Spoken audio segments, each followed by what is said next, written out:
번째 이슈는 명태균 특검법 또 거부권, 김건희의 앞날은 무엇인가라는 제목인데요. 최상목 권한대행이 결국 뭐 예상 그대로였습니다. 명태균 특검법에 다시 거부권을 행사했는데 이유는 이랬어요. 헌법과 형사법 훼손 우려가 있다. 이렇게 거부권 행사 사유를 밝혔는데 이게 지금 2개월 절반 정도, 2개월하고 딱 2주하고 3주차 정도 됐습니다. 최상목 권한대행이 자리에 올라간 지 그동안 8번의 거부권을 행사하게 됐고요. 지금 윤석열 대통령과 최상목이 합친 거부권 수를 세면은 30번이 좀 넘는 걸로 30번이 넘는 걸로 지금 계산이 되고 있어서 이것도 사실 우리 역사에 굉장히 이례적인 일이다. 게다가 사실 속도로만 따지면 거부권의 횟수나 이제 빈도로 따지면 최상목 권한대행이 갖고 있는 게 2개월 절반 만에 8번이잖아요. 그거를 대통령 임기로 환산하면 사실 더 많은 거부권을 쓰게 된 거기 때문에 이게 과연 권한 대행으로서 형식적인 권한을 행사하는 게 아니라 선택적으로 적극적인 권한 행사를 하는 것이 이것이 옳은 일인지에 대한 논란도 함께 지금 불거지고 있습니다. 아까 마지막에 이 첫 번째 뉴스 마지막에 신 변호사님께서 최상목 권한대행이 해야 될 일을 하지 않고 있다 이런 말씀 주셨었는데 이것도 그 중에 포함되는 건가요? 아니 저는 뭐 소위 말하는 이 보수 언론들이 줄 탄핵이라는 비판을 일제히 들고 나왔어요. 뭐 심지어 국민의힘뿐만 아니라 뭐 개혁신당까지 다 지금 난리를 치고 있는데 저는 줄 탄핵을 비판할 수 있다고 보거든요. 저도 탄핵이 너무 남발됐다는 생각이 들기는 합니다. 중요한 사람들한테만 더 했었어야 된다는 아쉬움이 남는데 왜 반대로 줄 거부권에 대해서는 한마디도 안 합니까? 그러게요. 줄 거부권은 못 들어봤네요. 단어 그러니까 자체로. 줄 거부에 대해서도 비판을 하면서 줄 탄핵도 비판을 해야 이게 맞는 거고 모든 게 원인과 결과, 원인과 증상으로 나뉘지 않습니까? 줄 거부권을 쓰니까 줄 탄핵으로 대응을 할 수밖에 없는 겁니다. 줄 거부를 하는데 가만히 구경만 하고 있다면 그게 국회일 수 있겠습니까? 그러니까 저는 원인과 결과를 정확하게 순서대로 지적을 해야 문제가 해결이 되는데 지금은 결과라고 하는 줄 탄핵만을 가지고 시비를 삼기 때문에 매우 잘못된 접근법이고 너무나도 정쟁화된 접근법이다 이런 생각이 드는 것이고요. 이 위헌에 대해 가지고 지금 우려를 많이 하시는 것 같아요. 최상목 대행이 오늘도 보니까 헌법과 형사법 훼손의 우려가 있다. 헌법 가치 우려 얘기하시거든요. 아니 그러면은 헌법 가치에 대한 훼손의 우려가 있다면은 본인이 헌법을 위반하고 있는 건 어떻게 처리해야 됩니까? 아니 헌법재판소에서 결정한 것도 이행하지 않고 있을 뿐만 아니라 헌재에 간 이유도 헌법을 어겼기 때문에 간 거거든요. 그러니까 2번 어긴 거죠. 그럼 본인이 헌법을 어긴 것부터 시정하고 헌법 훼손의 우려가 있으니까 거부권 한다라면 나름의 논리 일관성이라도 있는데 최상목 대행은 헌법은 어기면서 본인이 원할 때는 헌법의 가치 훼손의 우려가 있다. 어제도 그 심우정 총장인가요? 그분은 뭐 위헌적인 느낌이 나니까 즉시한 거 안 나나 막 이러고 있거든요. 그러니까 우려, 느낌 이런 걸 가지고 법을 자신의 입맛대로 지금 해석을 하면서 완전히 국가 시스템을 망가뜨리고 있다. 전 최상목 대행의 거부권, 줄 거부권도 문제지만은 헌법 위반의 우려라는 거를 지적할 자격이 없는 사람이다. 그걸 자격을 획득하려면 본인이 먼저 법을 지키셔야죠. 전 그 부분이 매우 심각한 문제고 전 최상목 대행에게는 끝까지 반드시 이 혼란에 대한 전 책임을 좀 물어야 된다. 전 그렇게 생각합니다. 겨우 뭐 사실 선출직 공직자도 아니잖아요. 임명직 공직자 주제에 이번 내란 사태에서 가장 핵심적으로 내란에 가담한 사람 중에 한 명일 수 있을 것 같고요. 지금 우원식 국회의장도 며칠 전에 기자회견 통해서 이 최상목 권한대행에게 헌법을 지키라는 명령을 했습니다. 헌법을 지키라는 요구를 한 것인데 따지고 보면 지금 마은혁 후보자 임명을 하지 않은 부분뿐만 아니라 지금 마용주 대법관조차도 임명하지 않은 게 지금 80일이 지났어요. 만약에 마용주 대법관을 임명하게 되면 왜 마은혁은 임명하지 않느냐라는 얘기가 또 따라오지 않겠습니까? 그러니까 둘 다 임명을 안 하고 있는 거거든요. 게다가 특검법의 경우에도 마찬가지인 게 상설특검의 경우에는 지체 없이 후보를 추천하게 돼 있습니다. 근데 그것도 지금 추천 안 하고 있어요. 그러니까 아예 뭉개버리고 있는 거거든요. 그러니까 이렇게 헌법을 지키지 않는다라는 것은 사실은 헌법을 무시하고 사회통합을 강조할 수 없을 뿐더러 헌법을 무시하고 어떻게 대한민국 국민일 수가 있겠습니까? 게다가 지금 권한대행이잖아요. 어느 지금 대한민국의 가장 높은 위치에서 컨트롤 타워의 수장인 것인데 이분이 헌법을 안 지키면서 오늘 이렇게 뭐랄까 이렇게 혓바닥을 낼름낼름 하실 수 있는 건지 저는 잘 모르겠습니다. 아니 그리고 법이라는 게 권위를 획득하기 위해서는 보편성이라는 게 가장 중요하거든요. 예를 들어 법이 있는데 여기서 앵커님께만 적용을 안 하고 저희 둘에게만 적용하면은 그 법을 누가 지키겠습니까? 그렇죠. 반란 일으키죠. 그렇죠. 아니 그러니까 법이라는 게 보편타당하게 형평을 전제하고서 집행될 때 그게 권위를 스스로 획득하는 거거든요. 최상목 대행은 지금 법의 권위를 스스로 무너뜨리고 있는 겁니다. 아니 본인이 법을 지키지 않으면서 어떻게 행정을 집행하죠? 그 오늘도 뭐 신호 위반하시거나 뭐 간단한 경범죄 어겨가지고 고지서 받아보시는 분들 많으실 거거든요. 그분들이 고지서를 받아봤을 때 아 이거는 내가 위헌에 우려가 있다. 난 고지서 돈 안 낸다. 내지는 아 위헌의 느낌이다. 느낌이다. 난 신호 위반 안 했는데 왜 위반이라고 하느냐. 이런 식으로 해서 법을 다 거부한다면은 이 나라 운영이 되겠습니까? 그렇죠. 아니 그래서 저는 법에 대해서 잣대를 아주 다르게 되면서 본인이 하고 싶은 것만 하는 이런 식의 취사 선택은 법 집행이 될 수가 없다. 임명도 그렇습니다.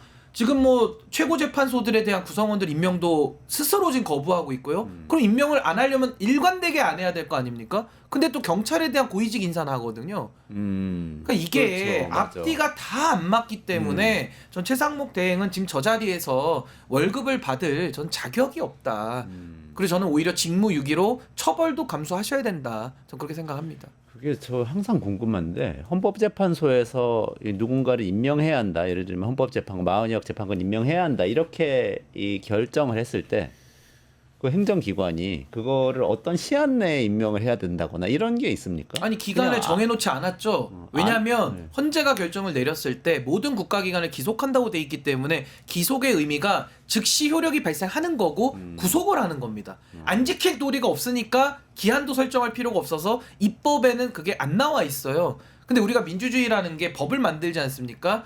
법을 지키자고 만드는 겁니다. 근데 법을 안 지키겠다는 사람이 트집을 잡기 시작하면요. 모든 입법이라는 게 사람이 하는 일이기 때문에 법을 안 지킬 사람이 어디를 틈을 잡을지는 우리가 예상이 안 되는 거거든요. 그렇기 때문에 지금 이 상황은 법을 지키자고 만든 건데 죽자고 법을 어기려고 드니까 이건 지금 도리가 없는 상황이다. 그러니까 이것은 결국에는 이런 상황을 전제해서 우리가 뭐 어떤 정치적인 강제력은 없습니다만은 직무유기, 정당한 사유 없이 공무를 수행하지 않을 때는 직무유기로 처벌을 하는 거거든요. 아마 최상목 대행은 지금 고발이 돼 있는 걸로 알고 있기 때문에 거기에 대해서 형사적으로 책임을 지게 될 겁니다. 그리고 져야만 할 것입니다. 사실 이제 이런 인물들이 탄핵 대상이죠. 그러니까 그렇지, 어제 지금. 저희가 짚었던 감사원장이나 검사들의 문제도 이미 기각이 떨어졌기 때문에 거기에 대해서 왈가왈부 이제 더 이상 안 하겠지만 이런 케이스가 저는 뭐 아주 전형적인 탄핵 대상이 돼야 된다고 보고요. 심우정 검찰총장도 마찬가지인데 지금 또 이제 굉장히 많은 이 탄핵 그 소추권이 있었기 때문에 민주당 입장에서도 정치적으로 부담이고 사실은 지금 최상목 다음 사람이 권한대행을 한다고 하면 이제 이주호 사회부 총리가 해야 되는데 이분 또 정치인 출신이어가지고 그 자신의 수완을 생각하거나 정치적 이득을 또 꾀할 수 있는 거거든요. 이제 그런 것들이 부담이어가지고 추진을 못 하고 있는 것도 있어서 아무쪼록 지금 상황이라는 게 굉장히 유감스럽습니다. 아니 그래서 저는 앞으로 이거 뭐 제도적인 개선의 문제입니다만은 차제에 우리가 나중에 개헌을 하게 된다라고 한다면은 이런 권한 대행의 제도를 저는 반드시 수정해야 된다고 봅니다. 그렇겠네요. 그러니까 예를 들어 이런 내란에 같이 가담했던 사람들끼리 권한 대행을 이어가다 보니까 내란에 가담한 혐의자들이 내란을 진압하는 아주 모순적인 상황을 우리가 지금 겪고 있거든요. 그러니까 너무 어렵습니다. 그래서 저는 민주적 정당성이 행정부에도 있고 국회에도 있기 때문에 전 차제의 권한 대행을 전 국회의장이 하거나 아니 국회에서 어떠한 권한을 가지고 권한 대행자를 임명하는 선출하는 저는 이런 방식을 통해서 뭔가 최악의 상황까지도 대비할 수 있는 그런 개헌에 대한 입법적인 조치도 반드시 좀 필요하다 이렇게 봅니다. 그러니까 그 불법 계엄 선포와 관련된 권한대행 제도는 지금 사실 완전히 꼬여 있는 거죠. 국무회의 심의를 받아가지고 대통령이 계엄을 선포해야 되는데 그 계엄이 불법일 경우에 국회가 탄핵을 해서 해제시키고 해제시킨 다음에 탄핵을 할 수 있는데 하는데 그쪽 동네에서 그쪽에서 또 다시 이어가는 권한대행을 이어서 해야 되니까 이게 지금 공범들이 이어가면서 그러니까 계속 해야 사실은 되는 수사를 상황이 받아야 되는 될 거죠. 조폭 구성원들인데 조직폭력배 구성원들인데 자기들끼리 그냥 순서대로 조폭 서열대로 그 이어받게 돼 있어요. 그러니까 지금 우리 박영식 에디터님 말씀하신 대로 누구를 탄핵으로 날려도 이게 뭐 역풍이 두려워서가 아니라 똥차 빼니까 쓰레기차 오는 막 이런 그렇죠. 식의 굉장히 모순적인 상황이 계속 발생하거든요. 근데 만약에 이번에 뭐 나중에 개헌을 우리가 한다 치면은 이런 내란이라는 극단적인 상황일 때는 권한대행을 제한적으로라도 국회에다가 우리가 만약에 권한대행을 승계시킨다면은 국회의장이 임시로 하면 안 됩니까? 민주적 정당성이 가장 큰 사람이거든요. 그랬을 때는 이렇게 진압이 안 될까요? 우원식 의장이 최상목 대행에게 읍소할 필요가 없는 겁니다. 그냥 정리해버리면 되거든요. 근데 이런 것들이 지금 계승의 순서가 잘못되어 있기 때문에 안 되는 건데 아마 우리 헌법을 제정하시거나 또 입법하신 분들께서 이런 윤석열 스타일의 친이 쿠데타까지는 상정을 못했기 때문에 네, 설마 이렇게 민주화까지 일어났는데 이렇게 할까? 약간 조금은 여기까지 예상을 못하고 네. 그렇기 때문에 제가 아까 말씀드린 대로 최상목 대행이나 윤석열 측에서 자꾸 입법에 대한 그 안 지키기 위한 논리를 만들기 시작하면 이건 끝도 한도 없는 겁니다. 그렇죠. 그러니까 법을 안 지키겠다는 거예요. 그럼 내란은 그냥 진압을 해버려야 되는 거지 더 이상의 좋은 말로 해서 될 일은 아닌 것 같다 그런 생각이 듭니다. 최상목 대행이 자꾸 이러니까 이런저런 얘기가 나오는데 대통령 출마할 생각이냐는 질문도 받았다면서요. 아, 그러니까 이제 그 월스트리트 저널과 인터뷰를 얼마 전에 했는데 거기에서 나온 얘기가 대선에 나갈 생각이 없느냐라는 질문을 했어요. 근데 그 대답이 for now라는 단어가 들어간다라는 겁니다. 이제 영어로 for now라고 한다면은 사전적 의미로 봤을 때 우선은 현재로서는 당분간은 이제 이런 뜻이잖아요. 그렇죠. 지금은 근데 여기 나와 있는 한글 번역 보니까 웃음을 터트리며 고개를 저으며 현재로선 내 임무를 다하는데 집중해야 한다라고 밝혔다는 거예요. 그러니까 이거를 보니까 이 최상목이라는 사람이 지금 최근에 대통령 놀이에 혹 심취해 있어서 그런지 몰라도 진짜 권한 대행을 하다가 대권으로 실제 가려고 하는 거 아니냐, 혹은 뭐 실제 대선 후보로 출마할 생각이 있는 것도 아니냐, 이제 이런 억측까지 들게 만들잖아요. 충분히 그런 의심을 사기에는 충분한 것 같고, 게다가 또 가는 곳마다 찍히는, 이게 자꾸 그렇게 생각하면 안 되는데 가는 곳마다 찍히는 사진이나 네. 하는 행동이나 이런 것들이 뭔가 지금 자신이 마치 대통령이 된 것처럼 행동하는 그런 사진들이 많이 있어서 최근에 방문했던 공군사관학교 사진이 좀 대표적인데요. 거기 이제 졸업식 및 인관식이 있었는데 네. 대통령급 의전은 원래 받지 않습니까? 네네네. 권한대행이다 보니까. 그래서 거기에서 보여지는 표정이나 제스처 이 모든 것들이 대통령 같더라. 대통령인 줄 알더라. 이제 이런 평가들이 달린다는 것입니다. 근데 비단 이런 어떤 이미지가 이번에만 있는 게 아니고요. 처음에 대통령 권한대행이 됐을 때 자신의 SNS에 그 이제 제목 같은 거 쓰지 않습니까? 네. 우리가 프로필 사진도 바꾸고 뭐 거기에 이제 나를 상징할 수 있는 문구 같은 거 넣었는데 거기에 액팅 프레지던트라고 써놔요. 그러니까 본인을 상징하는 네네네. 단어를 대행이라는 뜻이죠. 그렇죠. 네. 액팅 프레지던트라고 써놓으니까 사람들이 이게 액팅 프레지던트가 뭐지 이거 찾아보기도 하고, 뭐 당연히 페이스북과 인스타그램은 대통령 권한대행으로 바꿔놓고요. 그러니까 나라가 혼란스러운데 이런 거 바꿀 정신은 있구나 라고 생각을 하게 되는 거예요. 그렇죠. 그러니 그러네요. 지금 심리는 대통령이라고 본인을 착각하고 있는 거 아닌가, 이제 이런 구설수에 올랐습니다. 아니 근데 이제 뭐 자리가 사람을 만든다고 그 자리에 가보니까 전 대통령 하고 싶은 마음이 들 수도 있다고 생각은 해요. 그러면은 본인이 대통령 출마를 하면 될 일 아니겠습니까? 최상목 대행 저는 대선 출마하면 뭐 하는 대로 또 국민들이 심판을 할 거기 때문에 만약에 그런 마음을 먹는다면 그건 자유인데 아마 여권 쪽에서는 초비상이 걸리지 않을까? 이제 또 내각 안에서 김문수 장관과 또 최상목 대행이 한솥밥을 먹다가 또 대통령 후보 나온다 그러면 뭐 무소속으로 나오진 않을 거 아닙니까? 네네. 민주당에서는 받아줄 일이 없고요. 네. 그렇다면 뭐 여권 지형에 상당한 변화를 일으킬 것 같아서 저는 뭐 경선의 역동성을 위해서는 나오는 것도 뭐 본인의 자유고 재밌을 것 같습니다. 나와서 심판을 좀 받아보기를 권해드립니다. 그리고 이제 사실은 내용으로 봤을 때 이제 당연히 이제 경제부총리이고 대한민국의 경제가 위기고 뭐 당연히 이원재 교수님 더 잘하시는 것처럼 지금 트럼프발 관세 전쟁이 전 세계를 휩쓸고 있는 상황이기 때문에 그 내용도 하지 않았겠어요? 근데 지금 보니까 트럼프 대통령과의 직접 소통을 본인이 원한다고 네네네. 인터뷰를 했더라고요. 네. 기회만 주어진다면 한국의 대미 무역 흑자가 일시적이라는 점을 자신이 강조하겠다. 이런 얘기를 했는데 참 쪽팔린 게 월스트리트 저널이 거기에 이제 그 평가를 달았는데 미 당국자들을 인용해서 트럼프는 너 만날 생각 없어. 너만 그렇게 생각하지. 대한민국의 차기 대통령이 선출될 때까지 기다리고 있지. 최상목 네 의견만 그런 거야라고 콕 집어준 것도 사실 굉장히 쪽팔리는 일이고요. 그리고 저도 사실 잘 몰랐는데요. 권한대행이 외신 인터뷰를 단독으로 하는 거가 유례적인 일이랍니다. 이례적이죠. 보통은 잘 안 그러네요. 나대죠. 네. 보통. 나서지 않죠. 나서지 없다는 않아요. 거예요. 네. 그러니까 이게 사실은 욕먹을 만한 인터뷰 아니었느냐. 그렇죠. 고건이나 황교안이 하진 않았네요. 왜냐면 대통령이 복귀할 가능성도 있는데 그렇죠. 본인이 나섰다가는 또 나중에 네. 폭풍도 있으니까 안 나서는데 저렇게 나선다는 건 이제 본인도 뭐에 취해 있는 거 아니냐 뭐 그런 생각이 듭니다. 그러니까 뭐 권한대행이라는 명찰을 만들었다고 해서 권한대행이라는 어떤 시계를 만들었다고 해서 그 사람이 대통령병에 실제 걸려 있고 내가 대통령이라고 착각에 빠진 그 이미지를 스스로 만들어가는 거니까. 근데 최상목 권한대행은 그런 건 하지 않았지만 외신 인터뷰나 하는 말씀이나 하는 행동이나 이미지가 지금 국민들이 받아들이기에는 저 사람이 대통령에 관심이 있나 보다 이렇게 착각에 빠지게끔 하는 일을 누가 만들었을지 본인 스스로 좀 생각을 해보셨으면 좋겠어요. 갑자기 옷걸이 엄마하고 옷걸이 아이하고 나눈 대화 생각나는데요. 그런 유머 예. 있어요. 예, 옷걸이 예. 엄마가 항상 옷걸이 아이한테 예. 얘야 너는 무슨 옷을 네가 걸고 있든지 간에 그 옷이 네가 아니고 넌 옷걸이라는 사실을 명심을 하면서 살아가야 좋은 한다. 비유시네요. 본질이 네. 본질 너는 옷걸이다. 예. 입고 있는 옷이 네가 아니다. 예. 좀 깨달으셨으면 근데 좋겠습니다. 그만큼 뭐 내공이 빈약하다라는 걸 또 입증하는 거일 수도 있고요. 그거 뭐 네. 자리 꼴랑 몇 달 되지도 않는데 거기에 취해가지고 본분을 잊고 본인이 해야 할 건 안 하고 누릴 것만 좀 누리겠다는 거 아닙니까? 그러니까 저런 사람에게 우리가 그동안에 윤석열 정부를 통해서 대한민국의 경제를 맡겼다라는 것도 상당히 참 돌아볼 그렇죠. 부분 아닌가라는 생각이 듭니다. 수사하다 만났다는 거 아닙니까? 요거 뭐 짧게 네네. 언급하면 명태균 특검법을 거부하면서 검찰이 수사하게끔 길을 열어준 거잖아요. 검찰이 명태균 그러네요. 그걸 생각을 해보면 이번에. 그러니까 이제 최상목 권한대행이 이러는 이유가 아까 처음에 얘기했던 대통령병에 빠져서 그렇다. 이것도 의미가 있겠습니다만 두 번째로는 내란의 가담자로서의 어떤 걱정과 우려가 분명히 있다. 그래서 검찰에게 수사할 길을 열어주고 특검이 출발되지 않게끔 자신이 선제적으로 막아주는 역할.